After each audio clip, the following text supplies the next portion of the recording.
Josiane du collectif du Var. Donc gaz de schiste, on a le même prédateur, Choubar Énergie.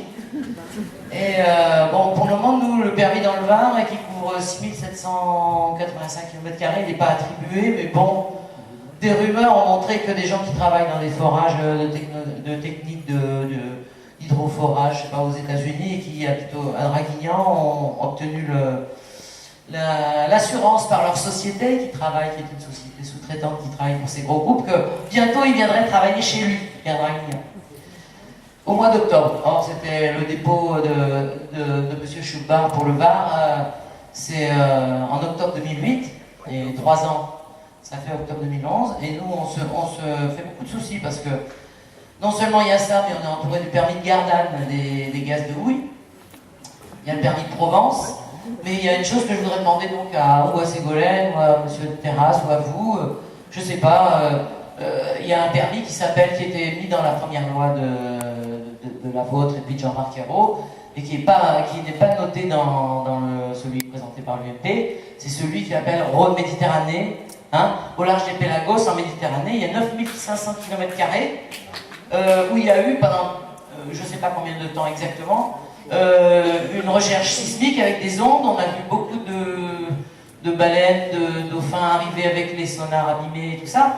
Et maintenant, c'est fini la recherche sismique et ils veulent explorer. C'est la même chose que ce qui s'est passé dans le golfe du Mexique, en Louisiane, au large de la Louisiane, avec BP. C'est-à-dire que c'est des forages pour le pétrole en eau profonde. Et ça n'a pas été mis dans la proposition de loi de monsieur, je ne sais pas comment il s'appelle, le mec de l'UMP. Et bon, je retiens les noms que des anges, hein, excusez-moi. Voilà, et donc je voudrais savoir qu'est-ce qu'on peut faire pour arrêter ça, parce que j'ai pas envie de voir la Méditerranée comme le golfe du Mexique. Et puis le Var, le Verdon et tout ça, pareil. Hein. Je crois pas du tout qu'ils ont l'intention de retirer ces permis. Je le dis honnêtement, Choubar Énergie, c'est une petite société créée en 2007 qui a 5 millions de dollars de capital, c'est rien, et les gens gagnent plus à l'euro million. Bon, faut quand même pas prendre les gens pour des imbéciles.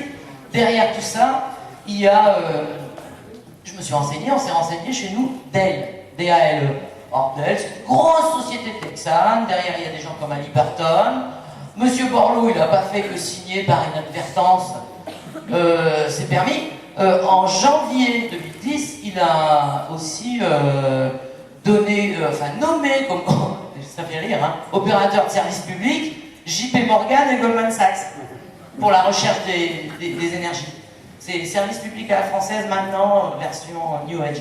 Bon.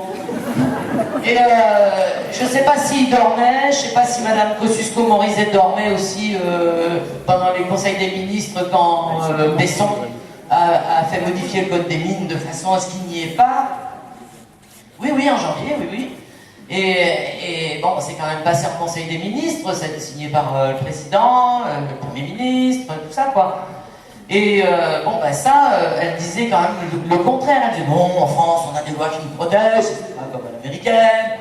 Mais en fait, la modification du code des mines faite par Besson, je suis désolé, mais elle empêche qu'il y ait la police des mines en mer et voilà. Et sur terre aussi. Alors là, je ne sais pas ce qui se passe en Méditerranée, mais je voudrais demander aux hommes politiques que vous êtes, aux femmes, Ségolène, qu'est-ce qu'on peut faire, quoi, parce que là, on n'a pas envie de voir ça arriver et ça urge. D'accord. Bravo.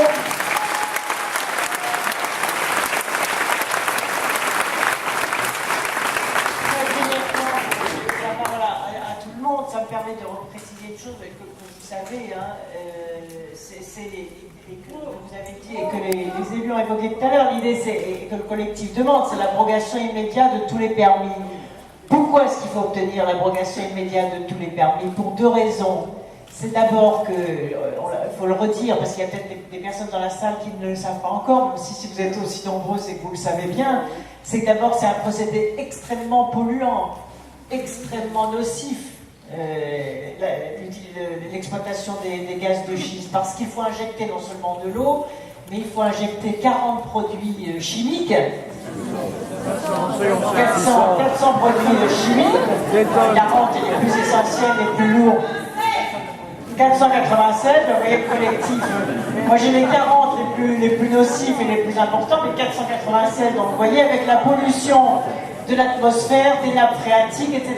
Et la deuxième raison pour laquelle c'est très nocif, c'est que si on investit dans ces énergies fossiles, c'est toujours ça de moins qui sera investi dans les énergies renouvelables, c'est-à-dire que la mutation énergétique elle-même est remise en cause.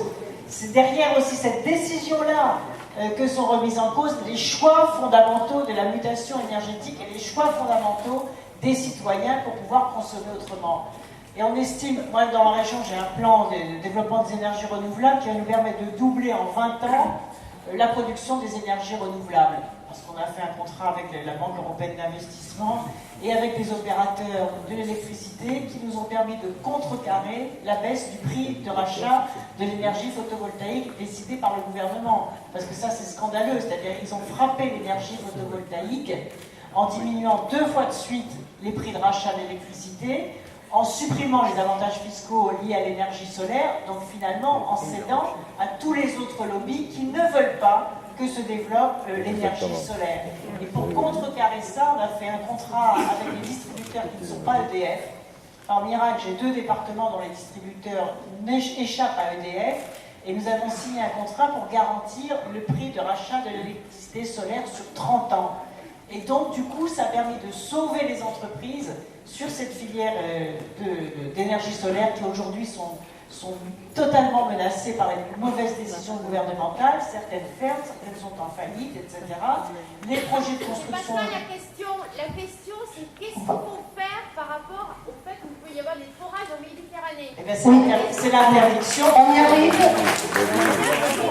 On y arrive et la réponse sera complétée sur... C'est le retrait de toutes les autorisations. Je crois que les élus l'ont dit, ils se battent pour ça à l'Assemblée et au Sénat.